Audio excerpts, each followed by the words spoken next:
السلام علیکم ورحمۃ اللہ وبرکاتہ. وعلیکم السلام ورحمۃ اللہ وبرکاتہ. My question to Baba Jan is that if you're doing Hajj Badal for someone else, and when you're about to make the intention, when you do Hajj Tamattu, will you have to do Umrah for the Hajj Badal person, or you can do your Umrah and then do Hajj for that person, Hajj Badal for the person who's passed away?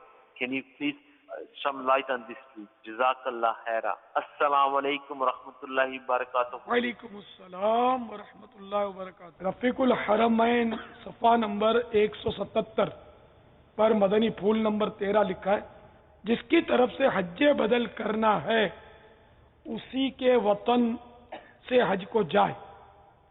اگر عامر یعنی حکم دینے والے نے حج کا حکم دیا تھا اور خود مامور نے یعنی جس کو حکم دیا گیا اس نے حج تمتع کیا تو خرچہ واپس کر دے، کیونکہ حج تمتع میں حج کا احرام میقات عامر یعنی جس نے حکم کیا اس کی میقات سے نہیں ہوگا بلکہ حرم ہی سے بندھے گا. ہاں اگر عامر کی اجازت سے ایسا کیا گیا یعنی حج تمتع کیا گیا تو مضائقہ نہیں. واللہ تعالی اعلم ورسولہ اعلم عز وجل وصلی اللہ تعالی علیہ وآلہ وسلم. صلو علی الحبیب صلی اللہ تعالی علی محمد.